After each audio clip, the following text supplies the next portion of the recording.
Mes très chers amis Sagittaires, bonjour, Sandra Dania, j'espère que vous allez bien. Je vous retrouve à l'occasion de votre guidance concernant ce mois de mai. Donc j'espère que tout va au mieux. Je vous envoie un petit brin de, là vous avez un peu de lumière, un petit brin de soleil de Nantes.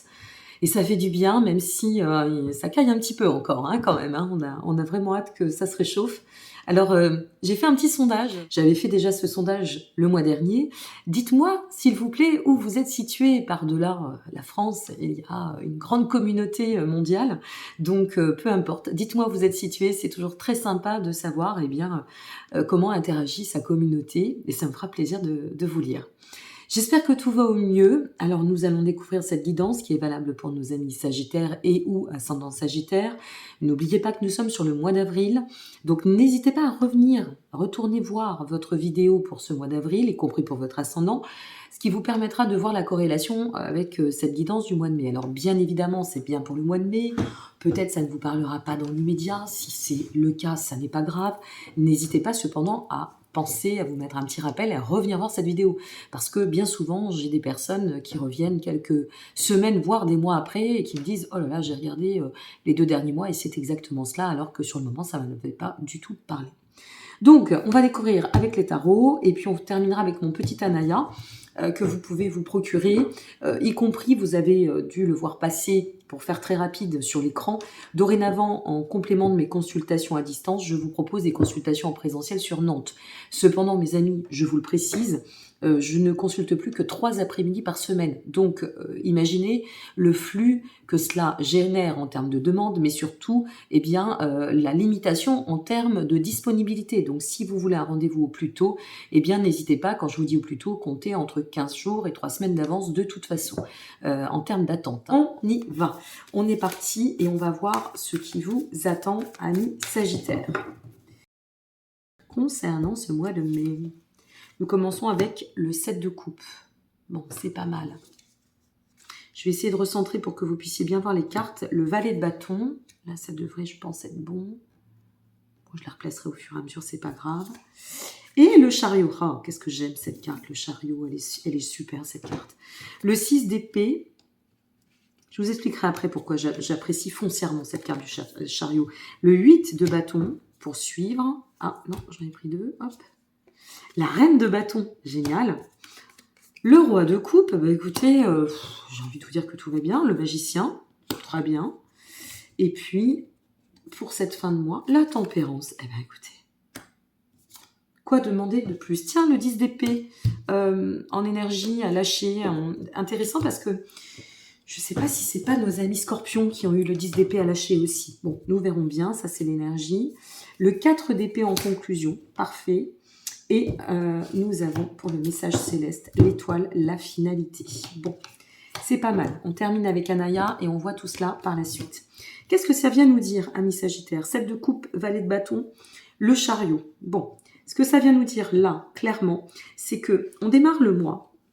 Le 7 de coupe nous parle quand même d'aspiration, nous parle de régler quelque chose ou de définir un nouvel acte, un nouveau plan, une nouvelle dynamique. Mais non sans sortir quand même de configuration où on s'était peut-être illusionné, sans aller dans le sens de s'illusionner aussi. C'est-à-dire poser le cadre et agir avec lucidité, self-control, maîtrise. On ne regarde pas ce que l'on peut idéaliser, on voit les choses telles qu'elles sont.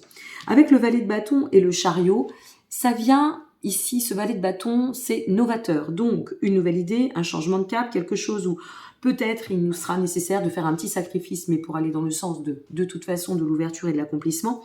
Et puis, ce valet de bâton nous parle d'idées novatrices, vient faire référence à une grande et belle dynamique. Ça s'agite, il y a de la productivité, d'autant que c'est suivi avec le chariot. Le chariot, pourquoi j'adore cette carte? Je vais vous le dire parce que pour moi, c'est l'une des cartes qui porte en elle la pleine mesure, la pleine puissance de la vie, de tout ce qui est possible, tout ce qu'on est capable d'accomplir dans la vie. Et donc ce chariot, qu'est-ce qu'il vient vous dire? Il vient vous dire que oui, vous êtes capable, ça y est, vous y êtes. Vous avez peut-être eu besoin d'explorer pour comprendre, mais de toute façon, quelque chose se manifeste au chemin. Il y a une ouverture, il y a une envie de changement, de transition. Si ça n'est pas qu'une envie, eh bien, ça se matérialise. Soit c'est déjà en cours, soit ça va se profiler à votre chemin. Et le chariot, on avance. Cette carte qui fait déjà référence au valet de bâton, ou par le valet de bâton, pardon, il fallait bien qu'elle fasse un bug, par ce valet de bâton de nouvelle énergie, de dynamique très très dense, eh bien ce chariot va venir insuffler d'une énergie complémentaire pour vous permettre eh bien, d'aller de l'avant, de pouvoir vous centrer concrètement sur votre objectif, quel que soit le domaine pour lequel vous regarderez cette vidéo, et de la trajectoire à prendre. N'oubliez pas, un petit rappel, que ça reste une guidance générale, ça ne vaudra jamais une consultation privée, hein, qu'on se le dise, donc prenez mesure. Si ça vous parle, c'est bien, si ça vous parle à demi-mot, bah, tant mieux, vous verrez plus tard. Si ça ne vous parle pas, c'est pas grave, ça ne peut pas parler à chaque fois. Voilà, je place la parenthèse parce qu'elle est quand même essentielle. Et donc, on avance de toute façon dans cet objectif de réussir, hein, d'atteindre un axe de réalisation, mais une fois de plus, en plaçant des nouveaux piliers, des nouveaux repères, une nouvelle façon d'agir peut-être aussi, c'est possible.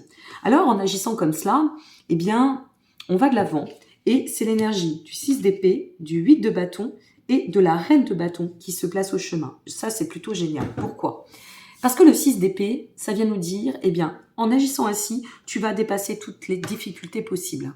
Et justement, si on revient à cette énergie qu'il va falloir désacraliser concernant ce mois de mai, avec le 10 de bâton, ça vient nous parler concrètement de dépasser une épreuve, de peut-être aussi à la même vision que je l'ai soumise à nos amis scorpions, puisque je crois que c'est eux qui avaient la carte au même endroit, eh bien c'est il faut savoir aussi faire un sacrifice de perdre ou de détruire pour mieux reconstruire et partir sur des bases saines et solides. On ne peut pas faire à la petite semaine, on ne peut pas faire du réchauffé avec de l'ancien. Donc, esprit novateur, dynamique novatrice, on va de l'avant mes amis. Et on ne fait pas du nouveau avec du réchauffé. Ça c'est clair, on ne peut pas faire ça. Donc à vous de voir, ça reste un conseil, une suggestion, un petit élan qui je l'espère fera son chemin. Ici, donc cette nouvelle dynamique, elle vous amène à pouvoir dépasser ces difficultés, dépasser tout ce qui vous aurait placé dans un état de, alors soit un peu de blocage au niveau de la progression, soit de conflit. De toute façon, il y a un changement à prévoir, c'est radical. On se met en accord par rapport à tout ça. On arrive à dépasser ces difficultés, ce qui nous permet, avec notre 8 de bâton, eh bien, de réactiver un peu la roue du destin, d'avancer et d'aller enfin, peut-être, dans le sens de la progression et celle qui nous convient. Pas celle qu'on nous impose, c'est bien celle qui nous convient à nous. On nous montre avec ce 8 de bâton et la reine de bâton, c'est quand même très rapide. C'est-à-dire qu'on reprend de la force, du leadership, de la puissance, on a compris la leçon, on est apte, on sait qu'on peut se responsabiliser à travers nos actions, et ce 8 de bâton, il vient nous parler de rapidité, mais il vient aussi faire référence à tout est possible et tout espoir est au devant. Donc vraiment, vous avez un enjeu assez capital, je dirais, pour pouvoir conduire le meilleur au devant. Vous avancez de la sorte, et puis que se passe-t-il ? Nous terminons le mois avec le roi de coupe, le magicien et la tempérance. Le roi de coupe, ça vient nous parler de reprise, de contrôle, de pouvoir, d'autorité. Je reprends les rênes de ma vie en main, j'ai le plein pouvoir et c'est moi qui décide. En agissant ainsi, en adoptant cette posture, je vais essayer de bien classer les cartes, voilà. En agissant ainsi, il se manifeste l'ouverture, le magicien. L'ouverture, c'est, on définit de nouveaux buts, on se reconnecte à l'essentiel, on avance avec pleine puissance, toujours. On est peut-être au seuil d'un nouveau commencement aussi, ou peut-être on met du nouveau par rapport à ce qu'on avait déjà établi s'il s'agit d'un projet, par exemple. Mais quoi qu'il en advienne, c'est de très très bons présages pour tous vos projets, toutes vos implications, tous vos souhaits. On se reconnecte une fois de plus à notre espace du vivant. On est là, ici, maintenant, et c'est comme cela qu'on construit à chaque instant. Et avec la tempérance, eh bien, c'est de la fluidité, ça y est. Donc, donnez-vous les moyens, amis Sagittaires, mais vraiment, parce que la fluidité va se placer au chemin. Avec la tempérance, c'est, on a pris soin de soi, on arrive donc à trouver, à se laisser porter et à être guidé pour tendre au meilleur. Le meilleur, il y a l'harmonie. Et peut-être aussi, si c'est lié à un domaine affectif, peut-être vous avez un questionnement par rapport à cela. eh bien, il peut y avoir une rencontre ici qui tente à la stabilité. Ici, il faut changer d'attitude. Est-ce que je m'implique, je m'implique pas? Je vous donne un exemple. Ça n'est qu'un exemple. Est-ce que je m'implique ou pas? Bon, allez, je me lance, j'y vais. Comme ça, je dépasse mes peurs, les épreuves, j'arrive à relever le défi, je me sens bien, je me sens mieux, puis je m'aperçois que là, je peux définir bien, mon implication sur un registre ou dans une dynamique porteuse, équilibrée et qui vise le long terme. Parce que c'est ça aussi la carte de la tempérance avec le magicien. Couplé, il peut y avoir aussi une rencontre ou un nouveau travail ou, je ne sais pas moi, un investissement, par exemple, qui donne des perspectives sur du long terme, qui parle ici d'expansion et de très très belle expansion. Maintenant, il faut agir pour que ça se passe. Une fois de plus, il n'y a pas de baguette magique. Le magicien, c'est nous. Et ici, n'oubliez pas, l'énergie, c'est on dépasse, on sort de toute épreuve. D'autant que ce que vous allez régler avec le 4 d'épée, c'est plutôt génial parce que ça va aussi vous amener à la guérison. Ça va aussi vous permettre de revenir à votre moi originel, vous savez, ce moi profond qui n'est pas dénué d'émotion, qui n'est pas dénué d'inspiration, qui n'est pas dénué de créativité. Et ici, il y a vraiment une reconnexion qui, grâce à la matière, se place aussi sur un plan plus dimensionné. C'est comme si on arrivait à se relier, à rééquilibrer le tout et l'ensemble et à avancer d'autant vers l'étoile. L'étoile, mes amis. Qu'est-ce que l'étoile? L'étoile, ça vient vous dire, je reviens à cette possibilité, grâce à cette action, de tout espoir est au-devant. L'étoile vous dit guérison. Donc on vient, si vous voulez, confirmer ce qui vous attend à la clé en agissant et en vous ouvrant, peut-être en arrêtant de mentaliser, de freiner, de laisser les peurs naviguer ou les fausses croyances, vous savez, ces choses qui viennent s'engrainer un petit peu parfois, s'engrainer dans le sens où ça nous place en conflit, s'engrammer dans le sens où ça nous fige. Et là, il y a une transformation majeure. C'est un super tirage que vous avez. Allez, on termine avec Anaya. N'hésitez pas, mes amis Sagittaires, à liker, vous abonner ou partager. Vous savez que c'est grâce à cela que je peux être référencée et grâce à cela que moi aussi, je peux partager auprès du plus grand nombre. Et sans cela, aucun intérêt d'être sur YouTube. J'ai envie de agir comme ça avec vous. Oh, incroyable. Libération. Ça vous dit? L'acceptation est la voie qui instruit nos nouveaux élans. Il est temps d'avancer. Je répète, avec la carte Libération d'Anaya, l'acceptation est la voie qui instruit nos nouveaux élans. Il est temps d'avancer. Anaya, ce sont des messages méditatifs et des messages célestes. Vous pouvez les utiliser justement en messages méditatifs. Vous pouvez les utiliser comme sous forme de mantra, comme message universel lorsque vous employez le jeu, puisqu'il n'y a pas de livret. Un oracle intuitif, il n'y a pas de livret.